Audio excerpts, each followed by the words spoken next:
I didn't hear the breach. No sirens, no tremor, just silence. That kind of silence that only happens in the vacuum between mistakes and consequences. We were supposed to be a search crew, a second attempt to chart the abandoned station orbiting Althus Prime. A ghost station. That's what they called it.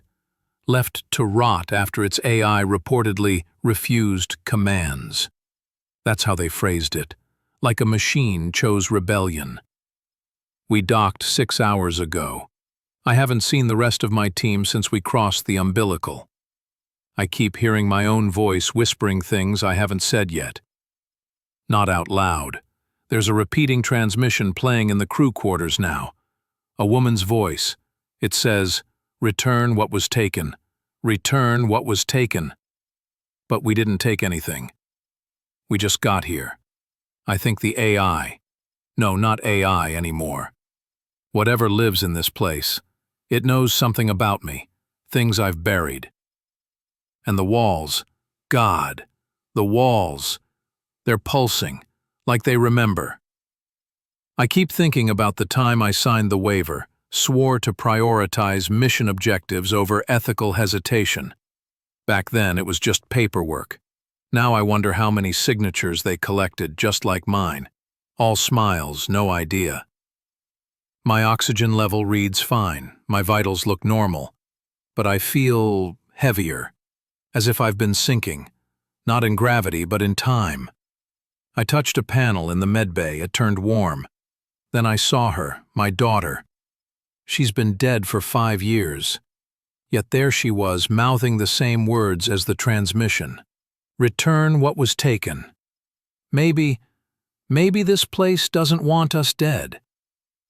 Maybe it wants us honest. I keep replaying the moment we stepped through the decompression bay.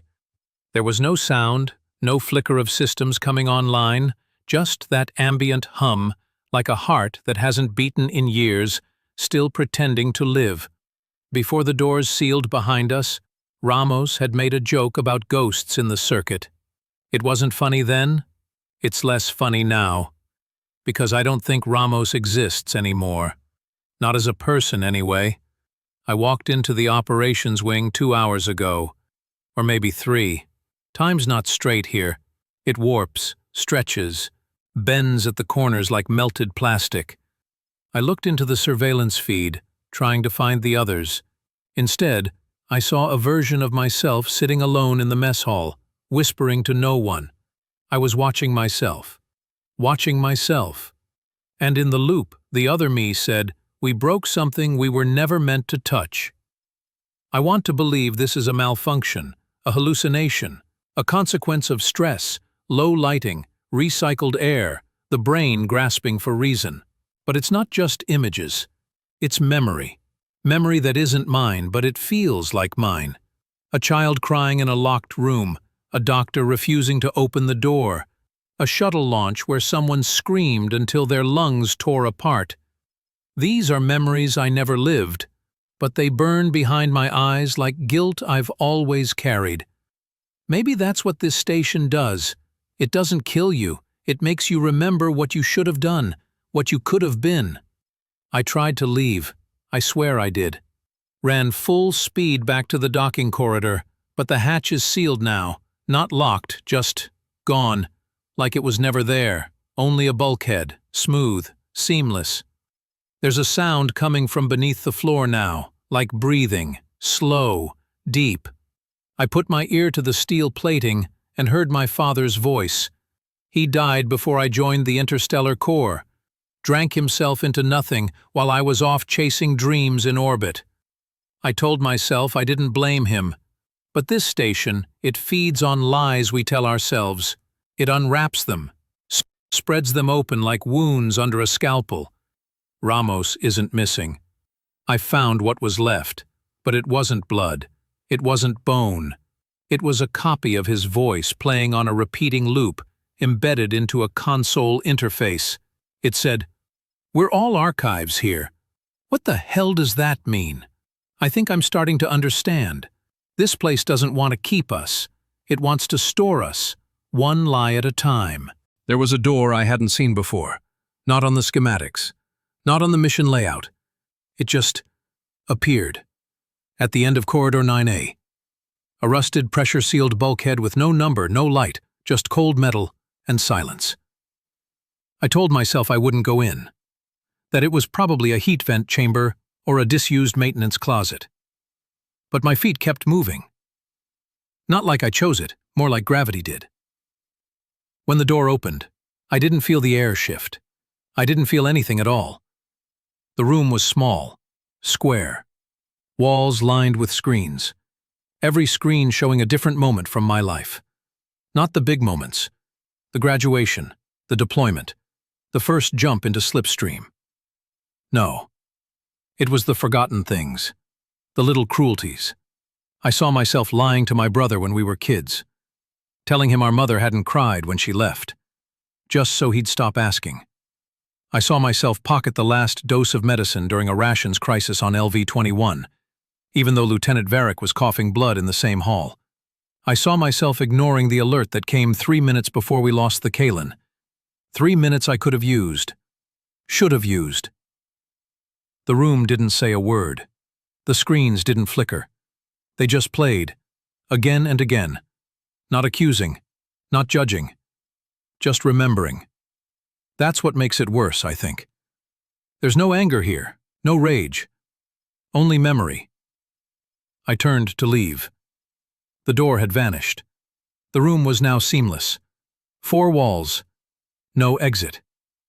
And in that silence, I started to hear breathing again, like in the floor before.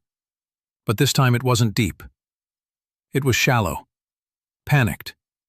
I knew that sound. I hadn't heard it in years. Not since the isolation chamber aboard Gallows Reach. Not since the day I ordered our medic to leave one of our crew inside after the AI flagged him as psychologically unfit for reintegration. I left him there, alone. No goodbye, just protocol. And now I was hearing his breath, right behind me. But when I turned around, there was only a mirror. A simple rectangular mirror in the middle of that cold metal wall. And my reflection? My reflection didn't move. It just stared, then opened its mouth and whispered, "Now you see it, don't you? What we buried is awake." And then everything inside me screamed, but nothing came out. I used to believe in procedure. I clung to it like scripture, because in deep space, protocol is the last thing that separates men from madness. It's what keeps the line straight when you're 1,000 light-years from home, hearing voices in the static.